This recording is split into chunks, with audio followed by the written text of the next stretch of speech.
Hi, everyone, and welcome to another episode of Read and Write with Natasha. I have with me today Andrea Emily Stumpf, who's a US based international lawyer and an award winning author.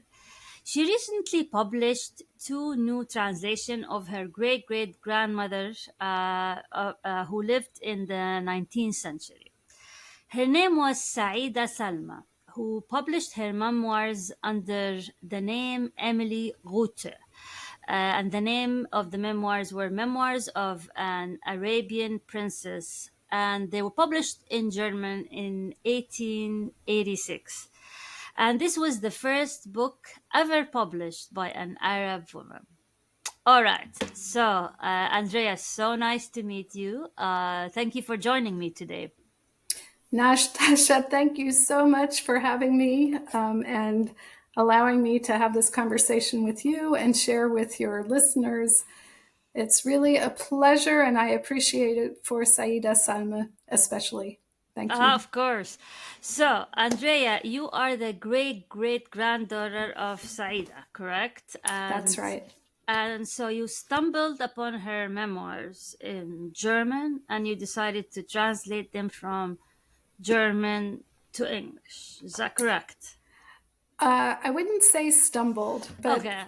first, let me confirm she is my great great grandmother. Okay. I am through a line that is entirely through the women. Okay. So from her to her youngest daughter to one of her daughters to my mother to me. So Okay. I think we can at least say that it's unambiguous. It's all through the women, which feels very powerful to me. I have known about Sayyida Salma for as long as I can remember, but growing up as a child, she wasn't someone that we really talked about in the family or that we even knew much about. So, in a way, it came later that Okay. I really started to connect to her and become more aware of what a special ancestor I had and what a special time she lived in. Zanzibar's influence in the Indian Ocean and that whole geography in the 19th century, and also Oman's influence in Zanzibar is something that, I certainly wasn't taught in school and most people probably don't know about. So it was quite a revelation for me to learn about that history and to look back at that ancestry. We actually took a trip to Zanzibar in 1998, so Mm-hmm. that's quite a while ago. And that was really before Zanzibar was a known tourist destination. And of course, it was before the internet and before all sorts of easy travel. So we got there just as the interest in tourism was building. And in fact, our visit was extremely well received because they saw us as a connection to Sayyida Salma and even perhaps a way to increase their tourism. Mm. So we were almost royally received. We're just normal people, but they had a welcoming party. They took us around the island and had a program for us for an entire week. We had visits with ministers. We even had a state lunch with the president. It was really quite the experience, very unexpected for us. But that also really galvanized my interest in Sayyida Salma. And it was shortly after that that I, in fact, just gave it a try. I tried to translate her memoirs because I wanted to get to know her. And I thought the best way was to really look at the words that she had put on the page for us. So, really, since then, I have been increasing my awareness and knowledge of my Mhm. ancestor the way many others have also gotten to know her. So, okay. So she's from Omani descent from Oman, and Yes, she grew up in Zanzibar. And then she met your great great grandfather who was of German descent, correct? that's right. Okay. Yes, And so she married him and then she changed her name to Emily Rute. Rute. Rute, which is the last name of your great grandfather, correct? That's right. Okay. Great, great, great Great great grandfather. grandfather. And then she moved to Germany after Okay. So, how did her family receive the fact that she was marrying a European man, let's say a non Arab, non African man? How was, and that was, a long time ago when probably that was not that common. Um, Yeah, it's actually a very important question because I was going to say it sounds so easy that she married a German and moved to Germany. yeah. It was actually quite a bit more dramatic Okay. at the time in her experience. I mean, you're absolutely right. That was a period when that just didn't happen, right? Okay. It was totally unthinkable. Yeah. And not just that, if you're Muslim, you would even consider interacting, especially as a woman, Mm. interacting with men generally was not allowed. Okay. Certainly, for the royal princesses, interacting with a Christian was just, that just out of line completely. So it's quite fascinating that she first got to know him and then essentially fell in love with him and decided, and by then she was 22, so she was already a bit older and probably should have been married by then, but she decided that she would continue her life with him. But she did get pregnant and ended up having to leave the island, basically flee the island, because Mm. the rumors were out there, and the Sultan, her half brother, knew that it couldn't just continue, that something would have to happen. So maybe the expression. She was essentially told that, or at least the rumor was that she would be asked to go to Mecca. I'm putting Mm. quotes around that because really going to Mecca meant that she would not come back. Mm. So she knew that, her prospects were very poor to continue in Zanzibar in Okay. her current condition. And she escaped the island then. She tried once, it didn't succeed. But then at the end of August in 1866, she walked into the ocean, got onto a boat, which took her to a British warship, the High Flyer. And from there, she ended up in Aden and waited for 9 months, had the child. And then her husband joined her in May of 1867. And on the same day, May 30th, 1867, he arrived. She was baptized to become Christian, took the name Emily, which was the name of the woman who helped her escape the island, the wife of the British consul at the time. And then she married and became Emily Rüte. And on that exact same day, they basically took all their belongings with the infant, with the child Heinrich, and they left by sea and by train to go all the way to Hamburg. Wow. And in effect, I think she was escaping for her life and for her child's life by that time. And I would say it's appropriate to say she essentially self-exiled herself, because after that point, she was an infidel. She was an apostate. She had no Mm. way back. And today we think of religious freedom, but that really wasn't a concept back then. It was Mm. not acceptable for her to change religion, and it was clearly not acceptable for her to be with a foreign man. So the rest of her life, she never was able to really reconnect with the family she had had to leave then. Huh, wow. I mean, that required a lot of courage from her side to pull that off. I mean, like some women to this day won't be able to have this courage. So I have the book here with me, and so one of so when you found the book, it was already written in German by her. And how did she publish it in German? Did she have a publisher, a German publisher? How was the process for her?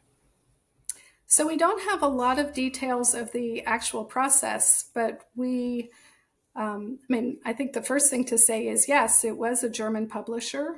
Okay. I think it's actually quite significant that a German publisher was willing to publish her book. I give the Germans a lot of credit for doing that. Yeah. She says in her preface to the memoirs very clearly that her original intention was to write for her children. And we know from the description that she put in the manuscript that is now translated in Letters to the Homeland. In that manuscript, she tells us that for the first years, she didn't share her history with the children. They didn't know any of this history. Okay.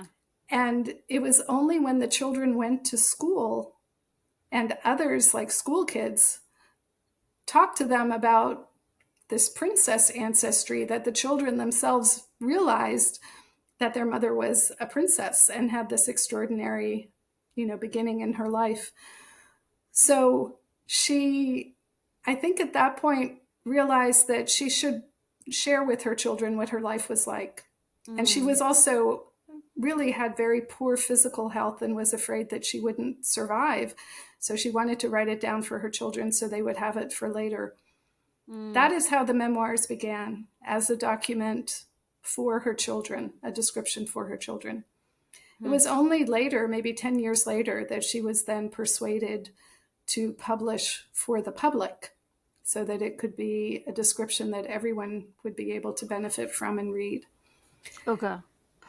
So you decided to translate it from German, and you have an American accent, right? So I'm assuming you grew up in the US, but you kept your, I guess, the German language alive because of your origin, or how did that work for you?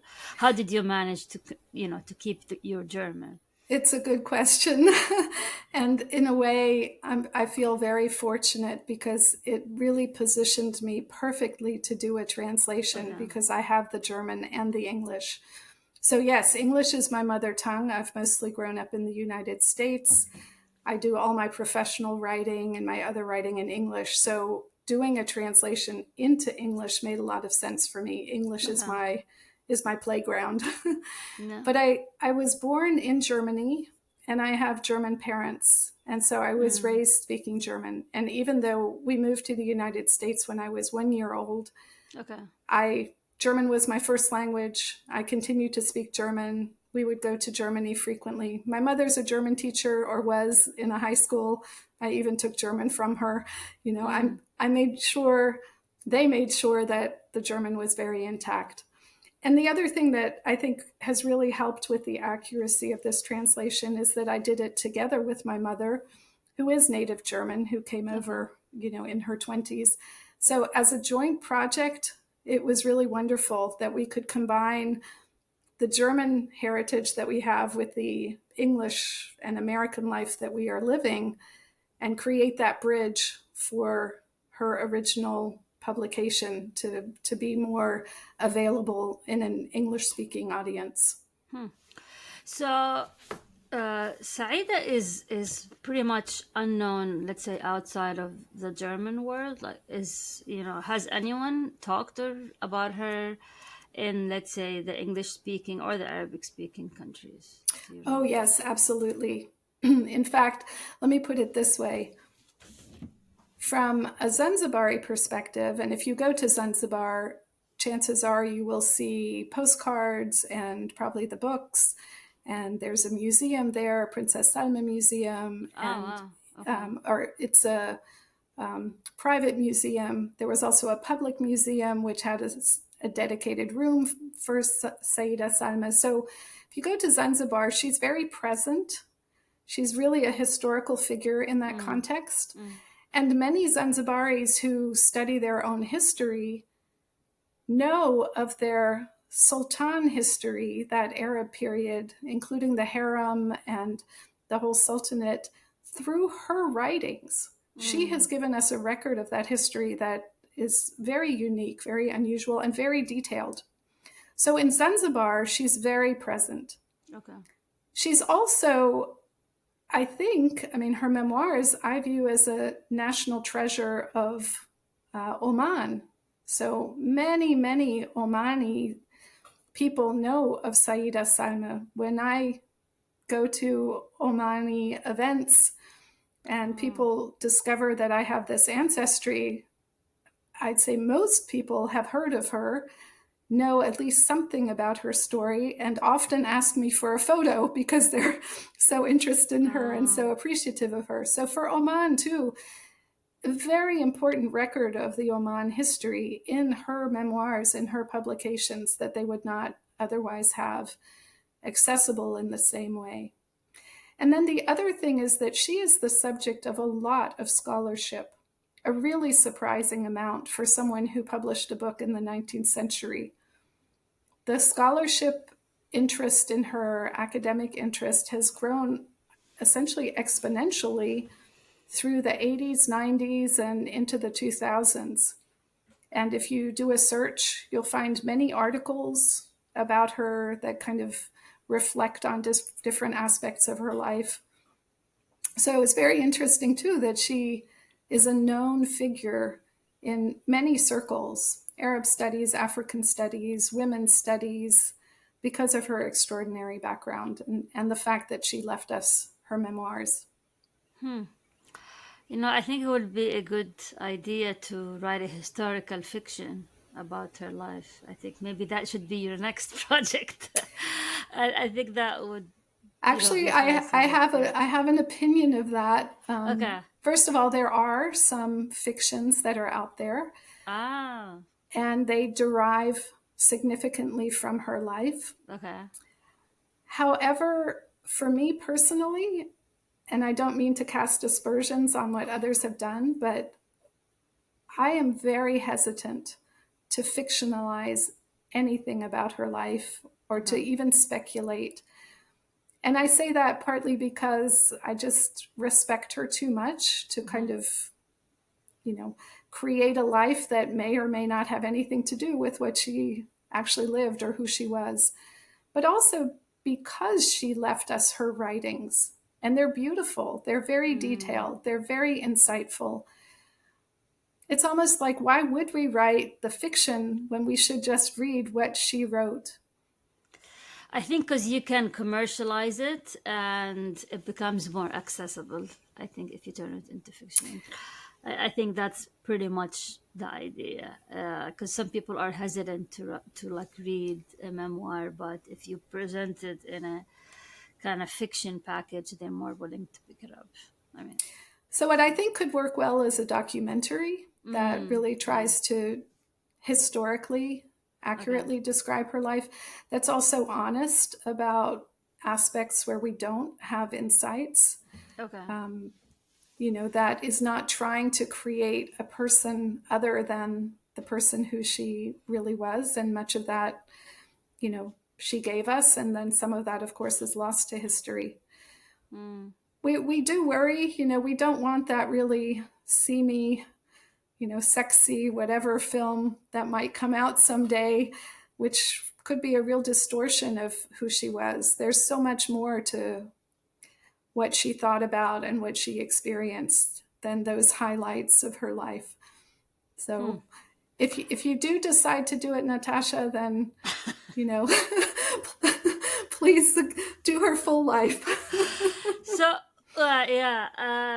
well, I'll let you do it, but because you've already done the research.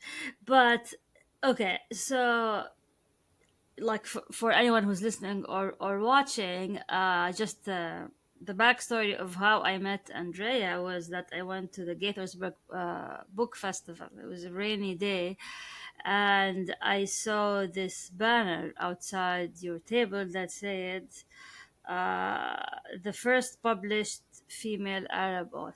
And of course, I couldn't help but stop by your booth or by your table and see like what's the deal here. So you have this here, and I know some people can get a bit picky about who's the first published female Arab author, and how can you, for the skeptics, I mean, I believe you, but for the skeptics, how can you back the claim that she was the first published female Arab author? Well, to be honest, and first of all, I think my marketing worked because I did want to attract people like you. So thank you. Yeah. To be honest, I'm putting it forward as an assertion. Okay. And maybe with a question mark attached to it, because I agree with you, it may even be hard to document and truly know. Okay. But I have spent many years now following her and asking the question of many people, some academics, some Omani, other Arabs who might have some knowledge. And I always probe, is there someone earlier? Mm. And there are definitely, assertions. People say that she's the first autobiography from a woman in East Africa, or she's the first female publisher in Zanzibar. But those were always like qualified. Okay. So I was like, well, who else would have been before her? Her Okay. circumstances were certainly extraordinary. And so my point is that no one has ever come to me to say, oh, here's someone earlier. And Okay. until someone comes to me and says, no, it was this other woman who was earlier, I will keep saying it. So to all your listeners, if there is someone earlier, let me know. Recently, I put a question into ChatGPT because I thought, Mm. okay, let's see what ChatGPT says about this. And I was given the name of an Arab female author who published a few years later. Mm. So I essentially wrote back to ChatGPT and I said, hey, what about Sayyida Salma and her Memoirs of an Arabian Princess? And so I actually had ChatGPT tell me that they recognized their mistake, that there was an earlier woman, in other words, my ancestor. And as I pushed, is she then the first? Of course, then ChatGPT backed off and said, well, it's really hard to tell. And so, Mm. yeah, we don't know of anyone earlier. But not that Interesting. that should be the authority, but until now, I don't know of anyone earlier. Maybe I should also add this important piece of information about Sayyida Salma. She not only did the unthinkable in marrying a Christian and leaving for Germany, she also did the unthinkable by teaching herself secretly to write. So Oh. girls in that environment were taught to read. Basically, they were reciting the Quran. And boys were taught to read, but also to write. And so, in some ways, it's kind of part of her extraordinary history that she actually, on her own, secretly, even though it was taboo, it was not allowed, on a shoulder blade of a camel, used the Quran to figure out how to write and taught herself as a young girl how to write Arabic. Hmm. With that kind of a history, it's not too surprising to me that she truly seems to be the first Arab woman to publish a book. Hmm. She already showed early on that she was very unusual in that regard. But she published it in German, correct? She did, Because. but it follows a history of having been writing in Mm. Arabic. She still wrote letters to her Arabic family when she got to Germany. And when I say family, I mean all her half brothers and half sisters, of which there were many Mm. in the Sultanate. So in a way, she had a literary propensity and then became a literary figure through the publication. Hmm. Only to say there's a history there. Okay. Okay. So my understanding, and when I met you, there was you also had published another book, and so what's the difference between this book and the second book that you have? So this one is Memoirs of an Arabian Princess, and this is her own writing in German that you translated into English. So what's the second book, and what's the difference? So can you see that? Yeah. The second book is Letters to the Homeland. Okay. And this was also put out by me as a new translation, Okay. and similarly has some helpful essays, short essays at the front and the back. So, as I explained, she wrote the memoirs for her children describing her life in Zanzibar and then ended up publishing in 1886. After that book came out, she apparently, at some point after that, probably around the 1890s, the early 90s, wrote another manuscript that no one in the family even knew about. She did not share it with her children. Okay. They discovered it after her death among her belongings. And it was called Briefe nach der Heimat, which translates Letters to the Homeland. Okay. And it was a description of the early years, her first experiences in Germany after she had made the transition. And so this document was then typed up by the family. So it appeared as a handwritten document. There's more than 600 pages of handwriting across, front and back, very extensive manuscript that she left behind. They typed it up. They were looking at having it published, but never found a publisher during their lifetimes. This document was then translated into English and became part of a volume that was published in 1993. So it first appeared in the world, for purchase for people to read in this volume in 1993 that also included the memoirs from Professor Emery van Dunsel. And then the original German appeared in 1999 in a book that was published by Heinz Schneppen, so a German. But both of those books, the German one is out of print. The other one is actually very expensive now. It's really an academic volume. So what I've done now is taken the Letters to the Homeland and provided a new translation, which is meant to be easy to read and highly accurate, and in paperback format is hopefully now accessible to an English-speaking audience worldwide. The manuscript is actually, it's tough reading because it was a very difficult life in Germany. She really went from one calamity to another. And that included, with her husband, she had 3 children, but after 3 years, he very tragically, suddenly died in an accident. And at that point, she was then not only challenged by all the cultural change and the way she was othered and treated in Germany, but she then had to do it on her own without her husband. So the Letters to the Homeland is an extremely interesting, somewhat raw, and just kind of riveting description of the challenges she faced during those early years in Germany. And is a very interesting companion book. You see a very happy life, a good life in Zanzibar, and then you read this very difficult life in Germany, and it's all from her. She wrote all of it. And it's just so insightful because it compares the East and the West, and we really get to experience the life that she then had when she made the transition. Did she ever wonder if all the sacrifices were worth it? Oh my gosh, Natasha, you need to read the book.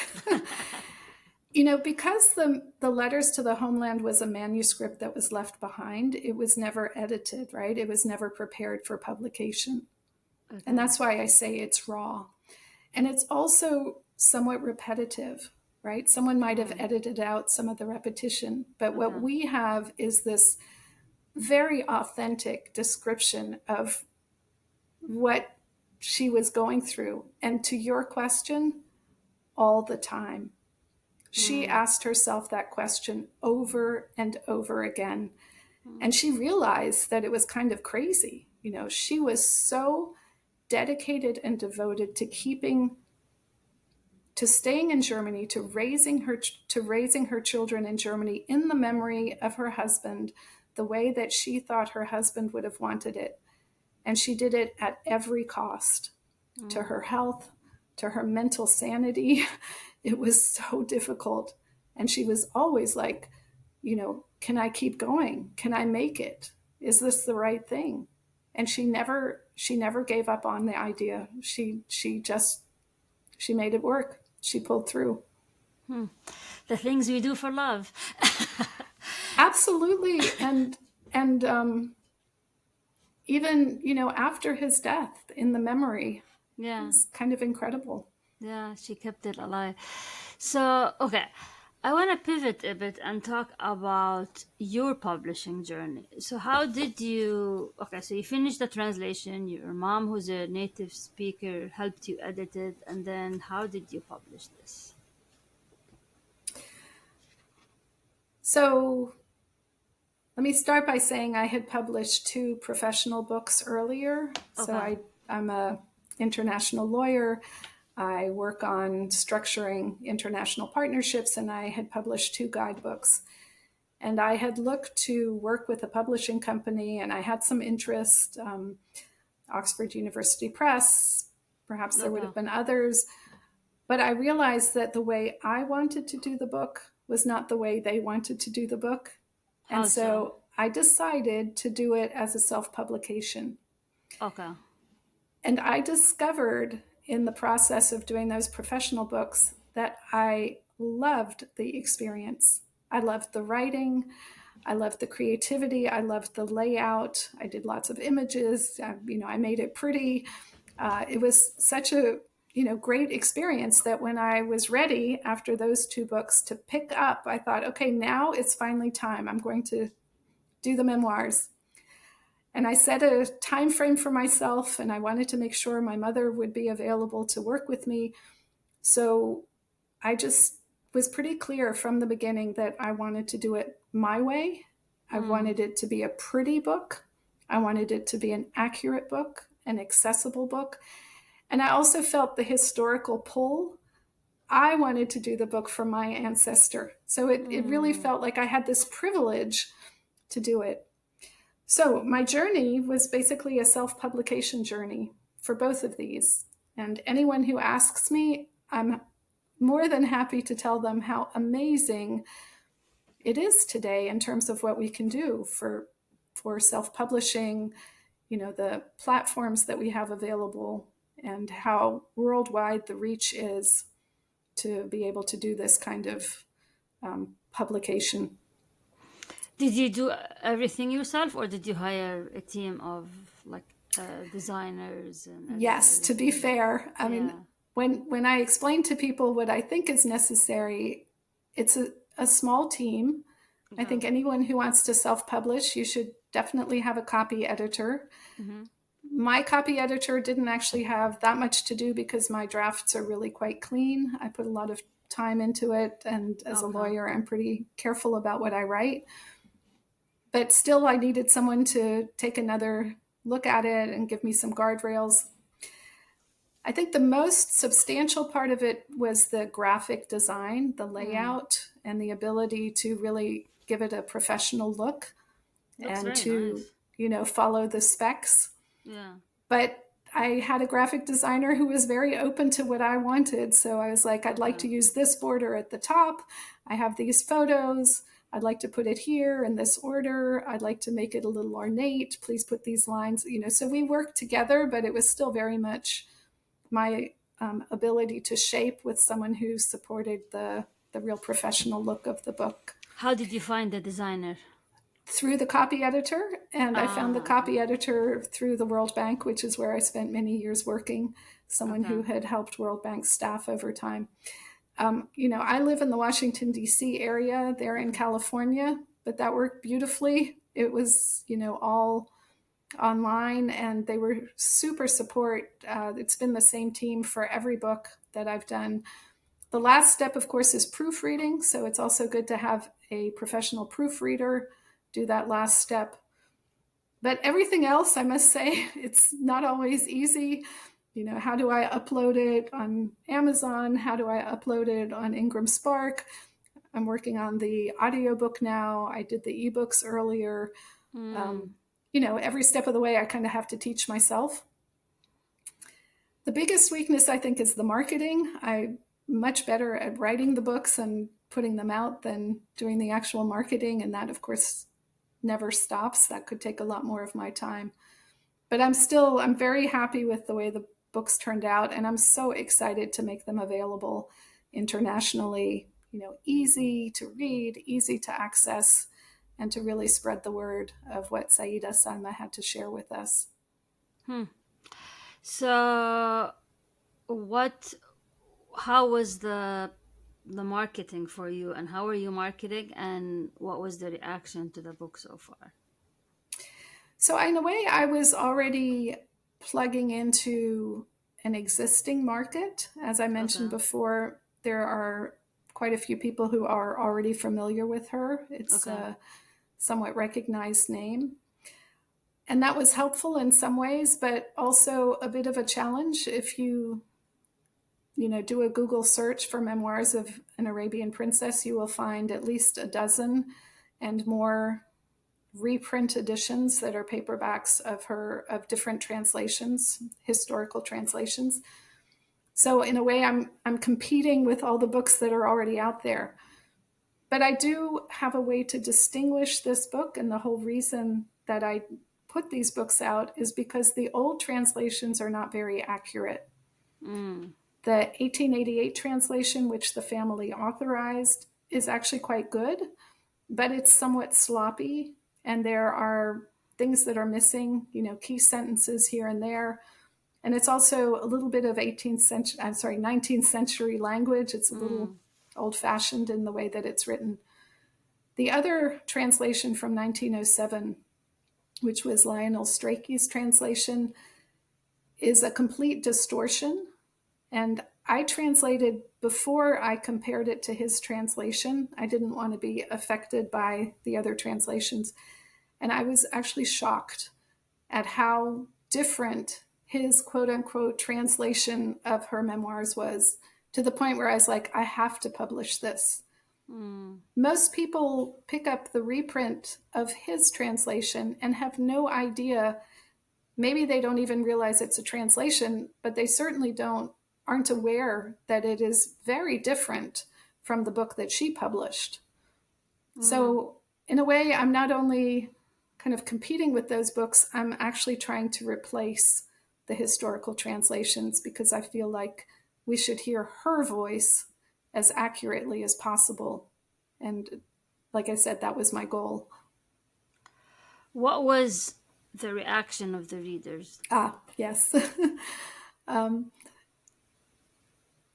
I guess I'm still finding out, right? The Okay. memoirs came out at the end of 2022. Okay. The letters came out at the end of 2023. Okay. I think I can very confidently say that first reactions have been wonderful. Okay. Um, People find the book very enjoyable to read, both books. I spent a lot of time balancing accuracy with readability. So I really want it to be a story that people get caught up in. And her German is quite beautiful, so I wanted the English to reflect that as well.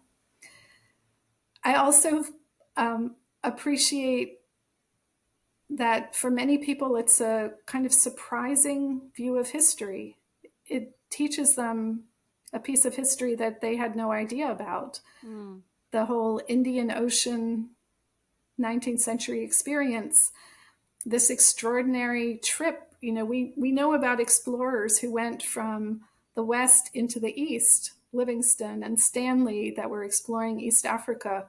Well, here we have a woman, not a man, who's actually going from the east to the west. Mm. And it is a kind of exploration, right? She crossed over into the west and into Yeah. crossed those borders.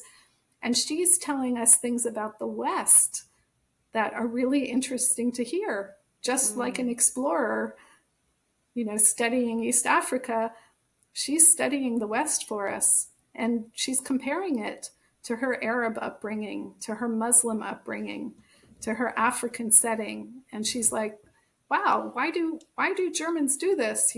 That's kind of strange. And I actually like the way we do it. So her writings are full of those comparisons, which I think readers today, my sense is that they are very, appreciative of this other viewpoint, and kind of caught up in thinking about, in a way, double thinking our very common experiences in the West. Hmm. Like, yeah, there are some strange things about how we do things. So the way I found about the book was at Gaithersburg Book Festival. So that's like one marketing tactic that you did. What other marketing tactics you've been doing that have been helpful, that you would recommend to other aspiring authors? So, certainly, my book is on Amazon. Having it on a platform that's essentially international is one of the key steps that allows me to also think about marketing to an international audience.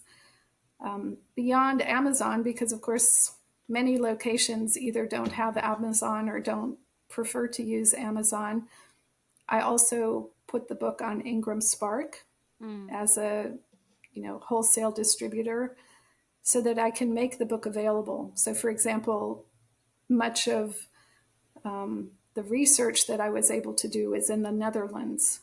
The major family collection is in Leiden.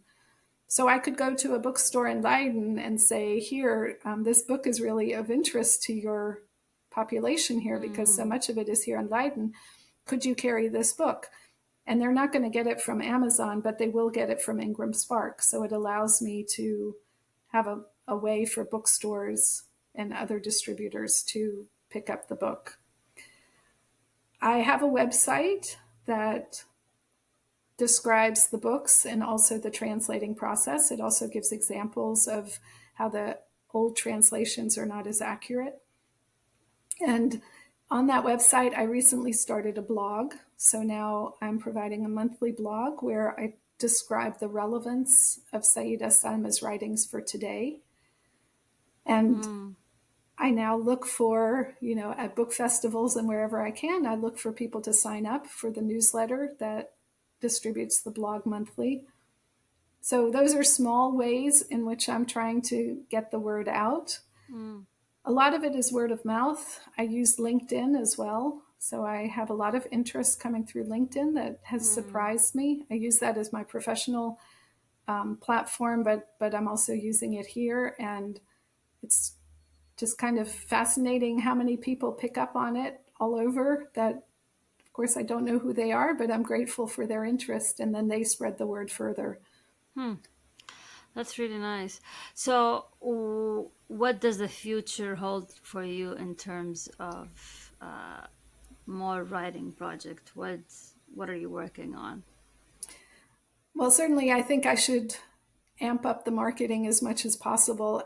My sense is that these two books are relevant to the general public as well as scholars.